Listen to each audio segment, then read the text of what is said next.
familiarize myself with all aspects of economy. And I also knew that NVIDIA's customers have to pay the demands on NVIDIA. So I used all the intelligence I could get. I think it turned out it was good. So about a month after I retook the CEO job, I sent an email to Jensen. I said, come to Silicon Valley next week on this date. I will be at your home at 6 o'clock. Let's have just salad and pizza, which was something that we had many times in the past. Now, immediately, sent back an email. I said, when do we discuss business? Did he ask who was going to pay for the pizza and salad? Yes. So I anticipated that. I said, 6:30, we'll start having pizza and salad. 8 o'clock, sharp. Office. Then we'll discuss business. So on the appointed day, they showed up. And we followed the schedule. Exactly. 6:30. We had a very better pizza and salad. Thing is that his wife, Laurie, would make the salad. And the pizza was delivered. Maybe they made their own pizza. I forgot. Would not surprise me. Yeah. Anyway, I had all right. So I never thought up. I was driving over the water. And I gave him the offer. It was on the order of $100 million, right? Yes, more than 100 million. Yeah. And I also said, our offer is like 48 hours. If you do not, it's not going to be, we're not going to argue, we're not going to argue. If you don't accept the offer within 48 hours, we'll have to go and argue. Which was what he had suggested to the previous CEO anyway, that we would go there up. But the previous CEO did not even give him a number. The previous CEO gave him 0. You probably don't want to go to arbitration with your business customer. But I had to say that. I mean, that number was off. Was arrived at after, as I said, weeks of work on my part. And I thought, okay, good process. And did Jensen accept the offer? Yeah, he did. Into the building place. I think it's an amazing example of a situation where you had strong partnership together for many years. You built this close personal relationship such that you would have an hour-and-a-half family dinner and not talk business. You were able to then come up with a large sum of money, over $100 million, settle. And then since then, there have been many, many, many billions of dollars of business done together. It's a great success working out your differences. I know. I like it too. That's why I included the story in my article. Now is a great time to thank our presenting partner, JP Morgan Payments. You don't often hear stories of how important payments are to supply chain success, but the last few years have really shown how critical it is to the global economy. In our remastered TSMC episode, we heard how JP Morgan's trade and working capital helps companies manage risk and access liquidity for their global trade. And we just got a new stat from 18 of the top 20 largest corporates on payments cards. So they have an unparalleled trade flows. So, typically, they're trying to balance paying their suppliers quickly with good relationships while also optimizing their own working capital. Meanwhile, their suppliers, especially the smaller ones, often struggle with cash flow while they wait for these things to get. So this is where JP Morgan Payments technology and global expertise comes in. They've taken traditional supply chain financing and made it much more dynamic and technology-driven. Their solution enables businesses to provide suppliers with early payments at favorable rates based on the buyer's credit rating. Buyers can easily switch between supply chain financing and dynamic discounting as business needs change too. It's also real-time. You get complete visibility into supply chain finances data, so you can track invoices, optimize payment timing, all in one place. To simplify it, here's an example. Imagine you're a lumber working with dozens of furniture manufacturers. The terms you negotiate can make furniture manufacturer even after 60 days for payment on multi-million-dollar monthly invoices. Of course, this limits your ability to maintain optimal timber inventory and process orders quickly. With JP Morgan supply chain finance solutions, you can receive payment in just days, while the furniture manufacturer gets to keep their original payment terms. So now you can stock up on premium hardwoods and reduce order processing times even through seasonal spikes in demand. This is why it's used by over 2 million suppliers around the world. It's really win-win. It makes the whole supply chain become more resilient. JP Morgan Payments is at the financial and operational aspects, really the forefront of growth for supply chains with trusted, innovative infrastructure that you can rely on. So whether you're looking to strengthen or just make sure your supply chain is more efficient, check out jpmorgan.com/acquire and see how they can help your business grow. After the 40 nanometer node, after you fix these problems, as you said, the next node was 28 nanometers. And as we understand your story and the company story, 28 nanometers is when TSMC really started to take a leadership role at the leading edge in the industry. How did you decide to go commit so hard to 28 nanometers after having had all the problems at 40 nanometers? Well, I had a lot of problems with TI. My peak job at TI was the head of worldwide semiconductors. And TI, of course, had many businesses, defense business, materials and controls, and also their origin, which was geophysical and so on. But TI's semiconductor business was the biggest, and I was the head of worldwide semiconductor business. I wanted to, at that time, I was the head of worldwide semiconductor. Our R&D budget was 8% of revenue. And I thought it was not enough. I just wanted to raise it to 5.5% of the revenue. But my request was denied every time I raised it.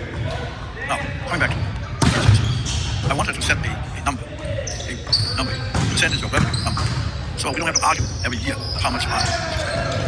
So, and about the time, 2008, 2009, when I came back, I just almost, like, at that time, we were running, I think, 6 or 7%. It was negotiated every year between the R&D director and the CEO. So I wanted to stop that. I wanted to make it an easy money. Doesn't have to argue, doesn't have to invest every day. So I almost just literally picked a number already. We've been running 6 or 7%. 7% already. So I said, oh, let's do 8%. 8%, regardless of whether there's a recession or not. And it's 8% of revenue. And that was the best US film.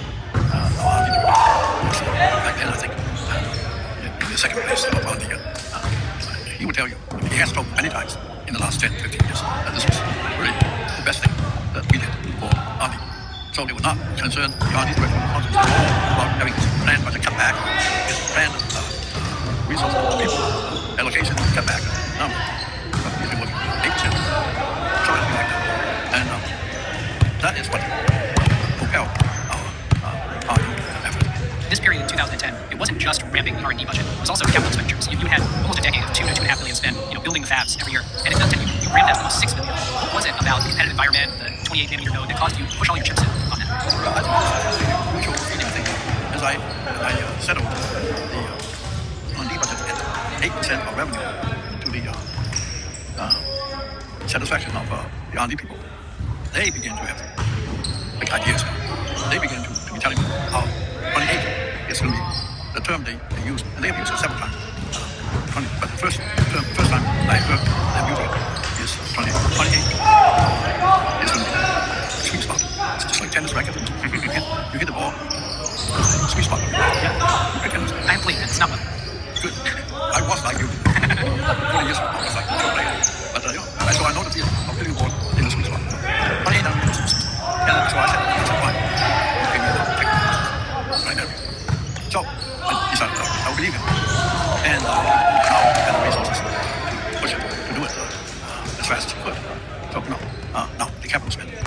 Now, of course, back then we had already built up a pretty good infrastructure organization. We had a pretty good market forecasting group. And I had set up the business development department, which was like a marketing department. And we always had a pretty strong sales effort. But to me, sales effort is just the tactical side with the customers. Marketing is the strategic side to the outside world. Now, from all these inputs, marketing, business development department, which, as I said, was strategic marketing. And from the technical, the R&D side, 28 was a really sweet spot. I decided and I go to Shakespeare in about that there's a time in the affairs of man, which taken at its flood leads on the future. I decided this was 28 now, was going to be our tide. Our next tide anyway. There will be others. 700 was another. Was next sweet spot. And again, reminded myself of Shakespeare. Taking a flood. Taking it. So, I'm setting the R&D at 8% of the not invite any opposition. But suddenly, increasing capital spending threefold, I think, did invite a lot of questions from our practice in the board meetings. Because back then, even now, most of the directors are from overseas, US, England, and we would email agenda to them 2 weeks before the board. Then, the night before the board meeting, I would invite the independent directors to dinner. And that dinner conversation at the dinner was not on record. So the independent directors, actually, more than 3/4 of the directors were independent. Anyway, so in the night before, the evening before the meeting, they had the opportunity to ask me questions if they had. But on this matter of vastly increased capital, they didn't wait until they get to that. They got to that dinner. Because this was effectively betting a huge amount of the company's cash on this build, this process, this generation. Yeah, and so for the chief general counsel, the secretary, called him at that time, general counsel, was in America, and said, "We want to talk to the chairman. We don't like this idea at all." Anyway, so I got on the phone about a week or so before, and this is something that, of course, I told him, but I acknowledged to review. It was market forecast, it was from R&D, it was from our business development, and new business development. Of course, they didn't believe it. You really can't convince anybody about something like that. So at the end, I had to say, well, look, I heard you, but I am still responsible. So you need to help me go ahead with this. So they were satisfied with that. And what was the result? What happened around this era of 28 nanometer that created so much demand? That was good. And that was the smartphone era coincided with 28 nanometer. Yeah. When the business development group was looking at this, and you were looking at this, did you see how big smartphones were going to become? maybe the business development was another interest. Yeah, maybe he knew. Maybe he. Well, I now hope, and I of course hope at that too that he had a more detailed visibility than I did. Right? And, I mean, of course, this was not the only. It was not the only. I think the other items too. So that takes us to Apple. Could you share with us how you ended up meeting Apple? Yeah, but before we do that, also how we made CC actually the business development. The current CEO. So chairman and CEO. When Rick was CEO between father he had split operations into two groups: advanced technology and mainstream technology. And CC was the head of mainstream. Actually, really, I should say the lesser one.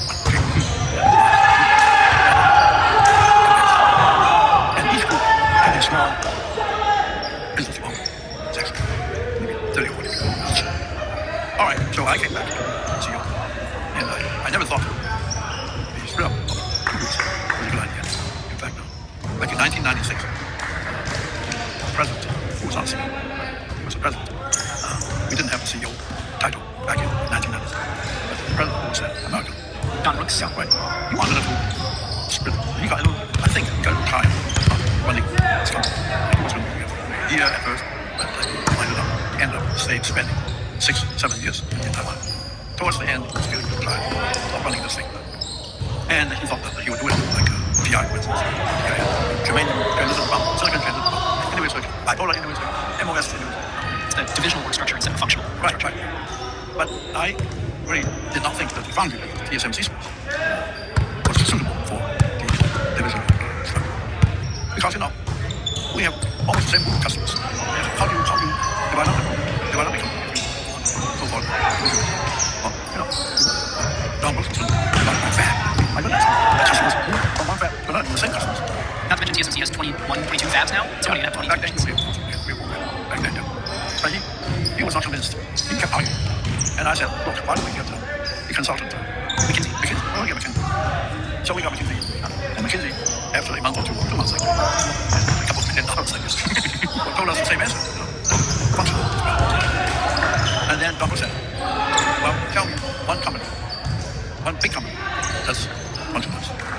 And McKinsey immediately answered, well, Boeing, which is a good answer. Yeah. Except it's not true. Boeing has commercial and government. Well, they probably have commercial and government, but they don't have 707, 747, 757. No, they don't have. And if we divide up by fab, it would be like dividing up 707. By the way, almost attempt was in 1996, and by 2005, Rick Tsai decided to tread the same ground. But he did this time. My idea, my principle, I was chairman and not the CEO.